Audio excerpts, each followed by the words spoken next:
আজকে বানাচ্ছি আমের আচার। তার জন্য নিচ্ছি মৌরি, কালো জিরা, জিরা, শুকনা মরিচ আর মেথি। আমগুলো সিদ্ধ করে নিয়েছি, এখন চুলা জ্বালিয়ে কড়াই তুলে দিচ্ছি। মশলাগুলো সব ভেজে নিব। মশলাগুলো ভেজে নেওয়ার পর সেগুলো ব্লেন্ডারে গুঁড়ো করে নেব।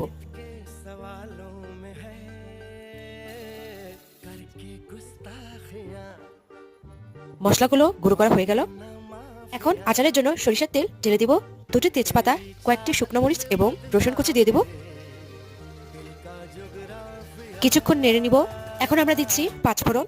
পাঁচফোড়ন দেওয়ার পরে আমরা সেদ্ধ করা আমগুলো সবগুলো ঢেলে দেব, দিয়ে ভালোভাবে নাড়তে হবে। এখানে সবচেয়ে বড় কঠিন কাজ হচ্ছে আপনাকে অনেকক্ষণ ধরে ভালোভাবে নাড়তে হবে। আপনি যত ভালোভাবে আচারটি নাড়বেন, আপনার আচারটি তত ভালো হবে। আচার মিষ্টি হওয়ার জন্য গুড় দিয়েছি। সব শেষে আমি যে মশলাগুলো শুরুর দিকে ভেজে গুঁড়ো করে রেখেছিলাম সেগুলো সেই আচারের উপর ছড়িয়ে দিয়েছি। ব্যাস হয়ে গেল আমের আচার।